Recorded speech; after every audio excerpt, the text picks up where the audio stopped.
Louisville police are searching for suspects after a shooting outside a PRP high school football game where 2 people were shot. And 1 boy is in the hospital with critical injuries. WDRB's Dalton Godby spoke with some people who live nearby, and they saw this chaos unfold. Dalton. Yeah, certainly a scary couple of minutes, couple of hours there for those residents in the area. People who live across the street from PRP high school say they heard the gunshots, then heard people screaming and running.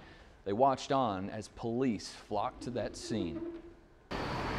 Fear and confusion flooded this high school parking lot Sunday night after gunshots rang out on campus. Police say around 8 o'clock, 2 minors were outside of PRP High School during a rescheduled football game against Male. JCPS police officers were already on scene to help with crowd control, but just minutes after the shooting, dozens of first responders swarmed the area. They came from everywhere. 3 ambulances. And I'm thinking, oh my God, how many are hurt? Right here. Eugene Tingle heard the first gunshots from his home just a few hundred yards from the scene. Just right past that telephone pole that's across the sidewalk, right behind that, in the parking lot right there. I'm seeing it.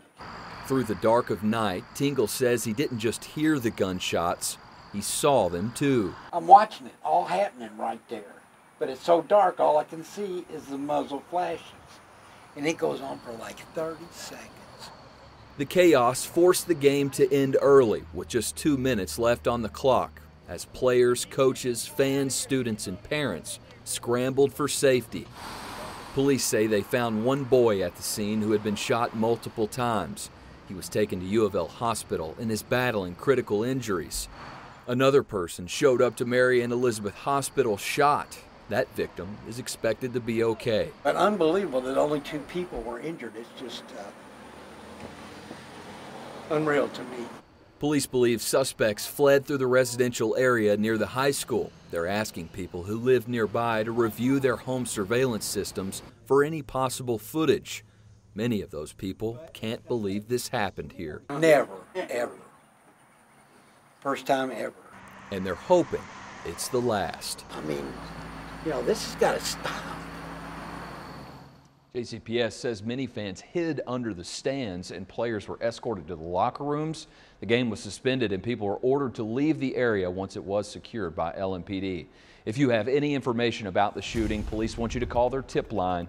That number is 574-LMPD and you can remain anonymous. With photojournalist Jeff Gordon, Dalton Godby, WDRB News. Thanks, Dalton. And police did make 1 arrest after the shooting. However, JCPS says it was not connected to the shootings at the game. 22-year-old Damon Williams Jr. is charged with possession of a weapon on school property and possession of a handgun by a convicted felon. Witnesses say they saw him throwing 2 guns over the fence behind the visitors' bleachers. He allegedly told officers he threw them over the fence as protection for himself and his cousin.